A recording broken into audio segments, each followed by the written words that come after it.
She rolled her eyes. Stop being insecure, while laughing in his lap like I wasn't there.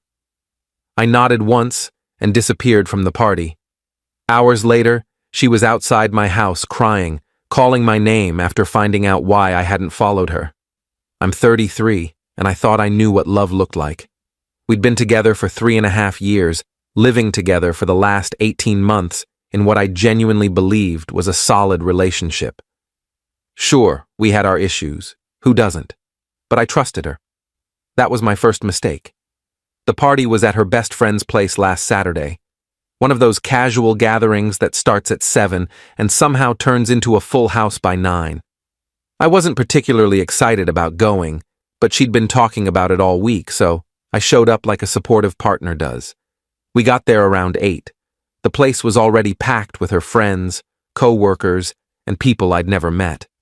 She immediately gravitated toward her work crowd, which was fine.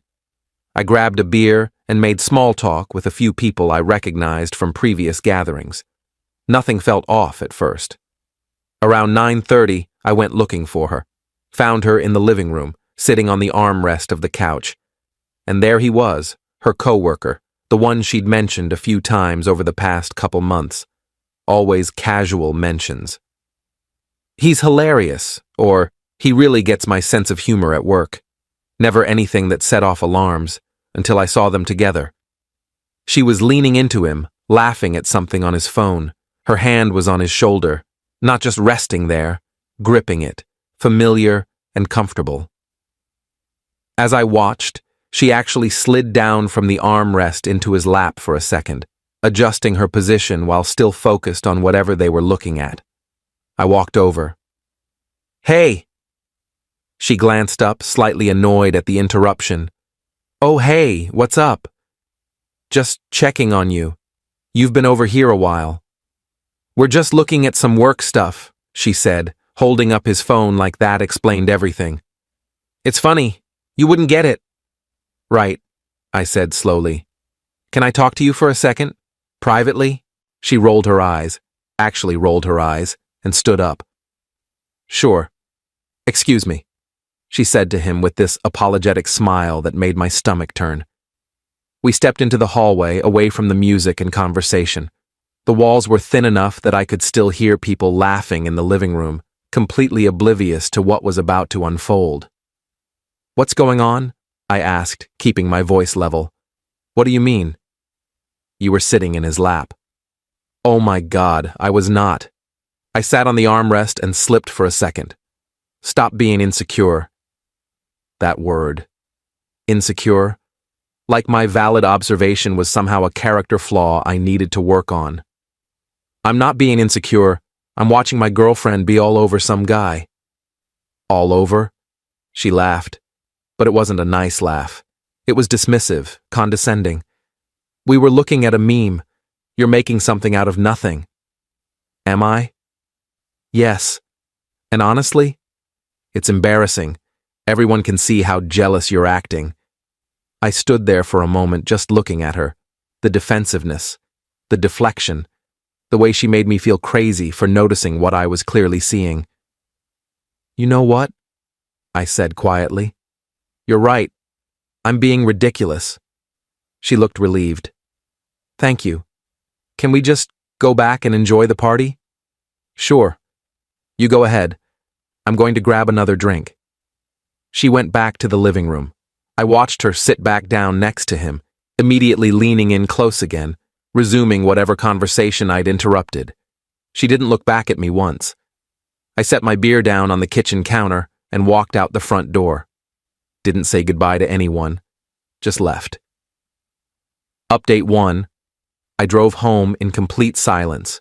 No music, no podcasts, just the sound of my thoughts getting louder with every mile.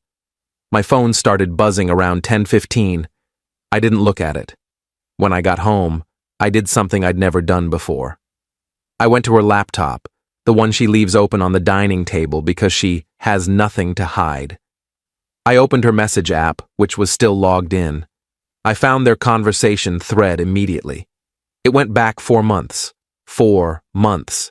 At first, it was work stuff, then inside jokes, then complaints about me. He's been so distant lately. He doesn't get my humor anymore. The kind of thing you say when you're building a narrative to justify what comes next. And what came next was exactly what I suspected. Plans to meet up for lunch that she never mentioned to me. Late-night conversations that happened after I went to bed. Photos she sent him that she never posted publicly. Nothing explicit, but intimate in a way that made my stomach turn. One message from 3 weeks ago. Sometimes I wonder what it would be like if we'd met first. His response, we still could find out. Her response, LOL maybe. Not no, not I have a boyfriend. Just maybe, with a laughing emoji, like it was all a fun hypothetical. I took photos of everything with my phone, sent them to my email. Then I closed the laptop and sat in the dark living room, waiting. My phone had 15 missed calls and about 30 texts by the time I looked at it. The messages started concerned, then confused, then angry. Where did you go? Hello? This is so immature. Everyone is asking where you are. You're embarrassing me. Fine. I'll get a ride home from someone else. That last message came through at 11:20. I didn't respond to any of them. At 12:47 a.m., I heard a car pull up outside. Voices. Her laugh, that same laugh from earlier. I looked out the window and saw him. He'd driven her home. They sat in the car for almost 10 minutes. I watched them talk, watched her touch his arm, watched him lean in close. Then she got out, waved, and he drove off. She came in through the front door, saw me sitting in the dark living room, and jumped. Jesus, you scared me. Why are you sitting in the dark? Waiting for you. Why didn't you answer your phone? I was worried. Were you? She frowned at my tone. What's your problem? You tell me. How was the ride home? It was fine. He was nice enough to drive me since you abandoned me. Abandoned you, I repeated. That's an interesting way to describe leaving a party where my girlfriend was sitting in another man's lap. Oh my God, we're back to this. I already explained. I saw the messages. She froze, completely froze, her face going pale in the dim light from the hallway. What? The messages, all of them, 4 months of them. You went through my phone? Your laptop. It was open. And before you try to make this about me invading your privacy, let's talk about you emotionally cheating for 4 months. I haven't been cheating. Sometimes I wonder what it would be like if we'd met first, I quoted. His response, we still could find out. Your response, lol maybe. Want to explain that? She just stood there, mouth opening and closing. Or how about the lunch dates you never mentioned? The late-night conversations?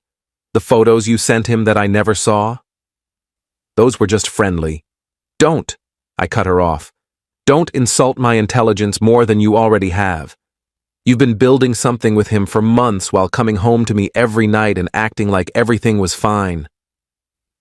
Update 2. She tried to sit down, but I held up my hand. I don't want to hear excuses right now. I want you to pack a bag and leave. What? This is my home too. And you can come back tomorrow when I'm not here to get the rest of your stuff. But tonight, you need to leave. Where am I supposed to go? Call him. I'm sure he'll be happy to help. Her face crumpled. Please, let's just talk about this. I made a mistake. A 4-month mistake? A mistake you were making tonight while I was standing right there? Nothing physical happened, she said desperately. I don't care. You gave him everything that mattered. The intimacy, the emotional connection, the part of you that used to be mine. Whether you slept with him or not is irrelevant.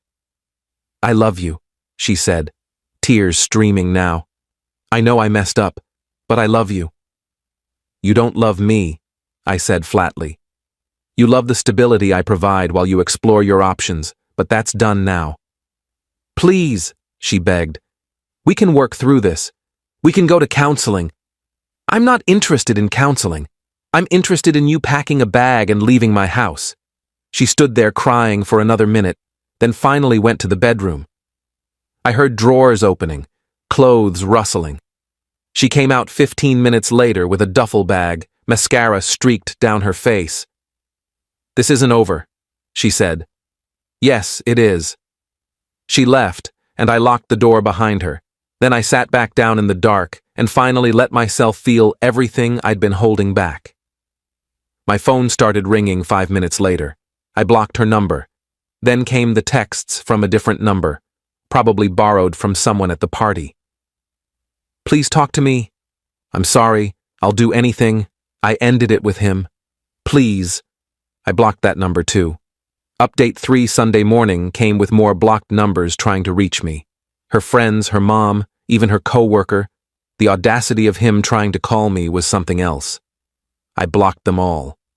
Around noon, I heard knocking at the door, then the doorbell, then her voice.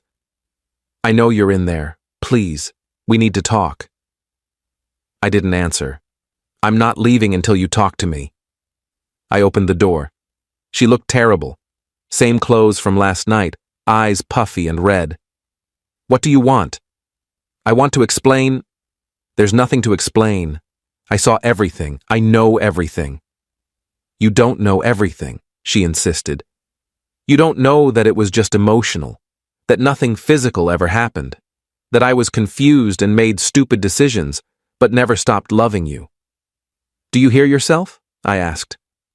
"You're trying to minimize months of betrayal by saying you didn't physically cheat. Like that makes it better." "It does make it better.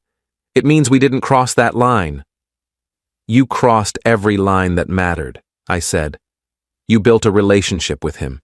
You shared things with him that you should have shared with me. You complained about me to him, creating this narrative where I was the problem so you could justify getting closer to him. That's not—" "He doesn't get my humor anymore," I quoted. "Remember writing that?" "Because I remember reading it. You poisoned him against me, poisoned yourself against me, all so you could feel better about what you were doing." She had no response to that. "I loved you," I continued. "I trusted you completely. And you spent 4 months lying to my face while building something with someone else. Then, when I noticed and said something, you called me insecure. You made me feel crazy for seeing what was right in front of me." "I'm sorry," she whispered. "I'm sure you are. You're sorry you got caught. You're sorry you have to face consequences. But you're not sorry for what you did, because if you were, you would have stopped months ago. That's not fair. You know what's not fair? Sitting in another man's lap at a party while your boyfriend watches. You know what's not fair. Letting that same man drive you home and sitting in his car for 10 minutes while your boyfriend waits inside, wondering if you're going to kiss him. You know what's not fair? Everything you've done for the past 4 months." She broke down completely, sobbing so hard she could barely stand. Part of me wanted to comfort her. 3.5 years of habit don't disappear overnight. But the rest of me knew this was necessary. "I need you to leave," I said quietly. "Get your stuff when I'm not here. I'll text you times you can come by, but we're done. Please, we're done," I repeated firmly. "Accept it and move on." I closed the door and locked it. She stayed outside crying for another 20 minutes before finally leaving. Update 4. The next week was a blur of blocked numbers and ignored emails. She tried everything: apologies, promises to change, threats to show up at my work, guilt trips about how much she was suffering. I stayed firm, gave her specific times to get her stuff, made sure I wasn't there when she came by, left her things packed in boxes by the door so she wouldn't have an excuse to linger. My friends rallied around me. The ones who'd met her weren't surprised. Apparently, several of them had noticed how she acted around her coworker at previous gatherings. They just hadn't wanted to say anything without proof. "We didn't want to start drama if it was nothing," one friend said. "I get it," I replied, though part of me wished someone had said something sooner. A mutual friend who'd been at the party called me Thursday night. "I heard what happened. I'm sorry, man." "Thanks." For what it's worth, everyone noticed how she was acting that night. It was uncomfortable to watch. "Then why didn't anyone say anything?" What were we supposed to say? Your girlfriend is being inappropriate? You were there. You saw it yourself. He had a point. She left with him, he continued. After you left, they stayed at the party for another hour, then left together. I know. He drove her home. No, I mean they left together. Like, made a point of leaving at the same time. Everyone noticed. That detail sat heavy in my stomach. The performance of it. The public nature of their connection. Did anything happen after I left? Between them? Not that I saw, but the vibe was definitely there. A few people mentioned it after they left. Great. So I was the talk of the party. The oblivious boyfriend who didn't see what everyone else saw, except I had seen it. I just had the audacity to mention it, and she made me feel crazy for it. Update 5. 2 weeks after the party, I was finally starting to feel normal again. Not good, but functional. Work helped, kept my mind occupied during the day. The gym helped too. Physical exhaustion made it easier to sleep. Then I ran into him, the coworker, at a coffee shop near my apartment. We made eye contact. He looked like he wanted to run. I walked over. We should talk, I said. Look, man, I don't want any trouble. Sit down. He sat. I sat across from him. Did you sleep with her? What? No. I swear, nothing physical happened. But you wanted it to. He didn't deny it. It's complicated. No, it's not. She had a boyfriend. You knew she had a boyfriend. You pursued her anyway. She pursued me too, he said defensively. It wasn't one-sided. I'm sure it wasn't, but you're the one who sent that message about we still could find out. You're the one who encouraged it instead of shutting it down. I liked her, he said. I thought maybe she was unhappy with you, that maybe we had something real. And now? He laughed bitterly.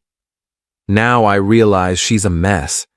After you guys broke up, she got really intense, wanted to immediately jump into a relationship with me, started talking about moving in together, about how we could finally be open about our connection. And I realized I didn't actually want that. I liked the flirtation, the attention, the fantasy. But the reality?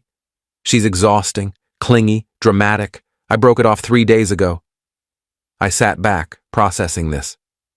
So you helped destroy my relationship for nothing.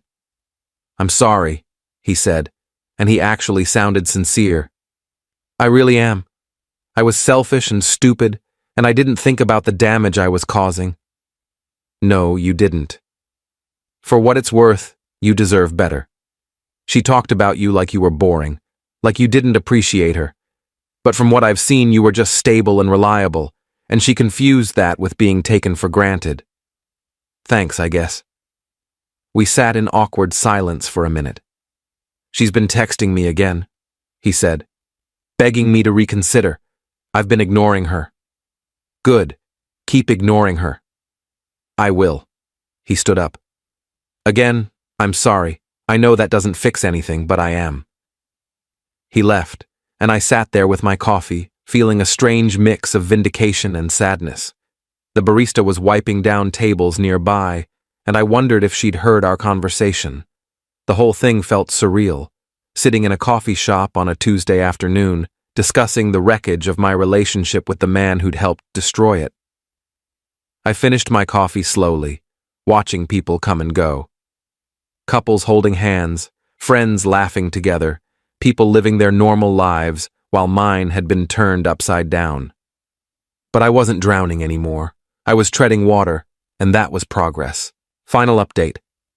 It's been 6 weeks since the party. I'm doing better. Not great, but better. She tried contacting me one more time, about 2 weeks ago. A long email about how she'd learned and grown, how she understood now what she'd thrown away, how she'd give anything for another chance. I read it once. Then I deleted it and blocked her email address. I heard through the grapevine that she's struggling. Lost some friends who sided with me. Got a reputation at work for being unprofessional. Tried dating a few people, but nothing stuck.